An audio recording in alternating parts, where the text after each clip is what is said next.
je suis venu au combat, c'est parce que dans ma maison, ça ne marchait plus. Ma femme avait presque envie de divorcer. Elle en avait marre de mon comportement. Il n'était pas très sage. Il était un vrai païen. Mon gars là, Alingi Bassi, Alingi dépense, Kobiba, boîte de nuit du lundi au dimanche, elle en avait marre. Elle, pendant ce temps, elle aimait Dieu à l'église catholique. Moi, je me moquais d'elle. Moi, j'étais communiste. Donc, l'église, c'est l'opium du peuple. Alors, à la naissance de notre dernier enfant, il décide d'aller accoucher à Paris. Son intention, c'est de rester. De me laisser faire ma pagaille. De se déclarer femme seule ou abandonnée. Moi, je ne savais pas. Quand j'apprends ça, je suis catastrophé. J'aime ma femme. Je tiens à mon mariage. Je suis touché. On en est là. Mais je suis conscient que je me comporte mal, mais je ne sais pas comment arrêter. Je ne sais pas comment arrêter. Comme ça ne suffisait pas, Dieu a permis que j'ai des problèmes d'argent.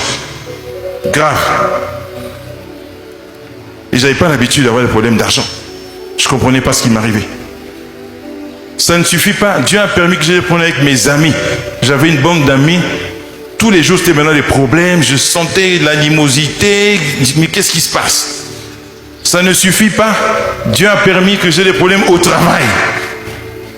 Pas de promotion, alors que tout le monde disait, toi intelligent, mais nazo matate.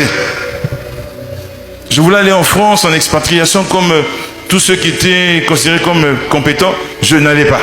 Entre-temps, je suis chef de service, je commande des blancs, 150 personnes, mais les échelons, là, ils ont mataté. Aller en formation, compliqué. En expatriation, compliqué. Et puis, comme ça ne suffisait pas, il y a des prophéties, je ne sais pas comment appeler ça, qui sont tombées dans la famille pour dire que 2 ou 3 personnes allaient mourir de sida, mais c'était un faux sida, c'était un sida mystique. En réalité, on allait être sacrifié. Personne n'a dit qu'il y avait moi, mais beaucoup pensaient ça. Moi-même aussi, je commençais à penser ça. J'ai trouvé que là, ma vie était en train de s'arrêter. Mon père est mort plutôt jeune. Dans ma famille, on meurt jeune. J'ai dit, ça y est, là, mon koufa. C'est l'époque du sida. Dès que j'avais la diarrhée, j'ai dit, ça y est, j'ai eu le sida. J'avais des amis qui mouraient du sida à côté de moi.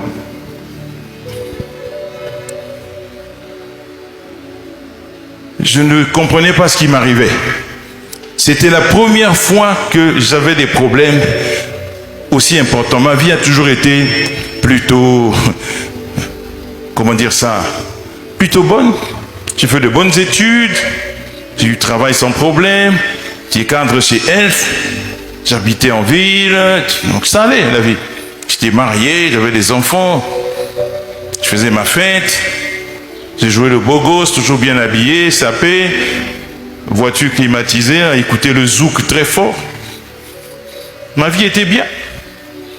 À part ma femme qui boudait, sinon tout allait bien.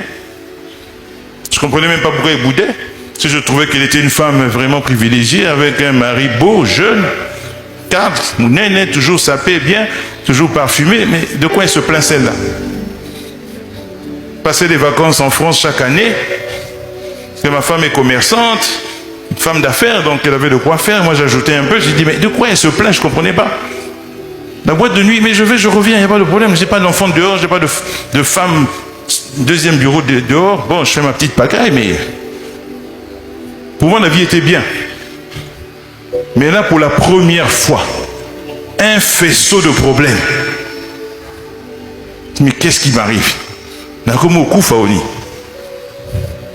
J'étais convaincu, je dis, ça y est, je vais mourir. Parce qu'il y a trop de problèmes. Ma femme, le mariage, le travail, l'argent, les copains. J'avais des doutes sur ma santé. Je dis, mais qu'est-ce qui se passe? Et c'est là que Dieu commence à me parler par différentes personnes qui me disent, Dieu a besoin de toi. Je dis, ah, Ben Katouka. Vous, ben qui a si quand zam ngeta ben ngena kimao. Ben la kismu chrétien mosia wa ke luta munu na mbongo na kitoko na kulwata na voiture na inzo yanke wa côté. Allez, laissez-moi ça. Je reçois un voyant une fois. Il vient chez moi pour ma soeur qui avait des problèmes, Maman Bouiti, qui était pour elle. Maman Yvette Bouiti. Un voyant catholique est venu à la maison. Après, maintenant, il a vu des choses sur moi. Voilà, quand je me lave, il faut que je mette l'encens. Avant d'aller au travail, je dis, mais il est fou. Moi, je ne peux pas me passer de parfum. Je vais mettre l'encens. Je vais dire ça comment? Et puis, quand il a fini de dire ça, j'apprends qu'il est sentinelle. Je dis, oh, lui, son Dieu ne peut pas lui donner le travail de cadre, il est sentinelle. Et puis après, ça, il dit, papa, moi je suis sentinelle, mais là c'est très dur. Oh, c'est toi qui vas régler mes problèmes. Moi, je n'ai pas de problème. Bon. Non, mais oui, besoin de bon. J'ai dit, non, maman, il va être ton gars là, vraiment, je ne veux plus le voir. Il voulait que j'ai des bougies aux quatre coins du lit. J'ai dit, non, ça c'est, non. Des bougies rouges, bleues, de Saint-Michel, de je ne sais pas quoi. J'ai dit, ah non, jamais. Dieu m'a préservé de ça. Mais ça n'allait pas. On m'a proposé d'aller chez des dames qui font boire des tisanes. J'ai dit, non, ça c'est compliqué. C'est pas clair. J'ai tout refusé. Mais ça revenait. Dieu a besoin de toi. Mais Dieu a besoin de moi pour faire quoi? Il n'a qu'à arranger mes problèmes à distance. Jusqu'à ce que finalement, Papa Lambert Kassongo vienne ici à Pointe-Blanche.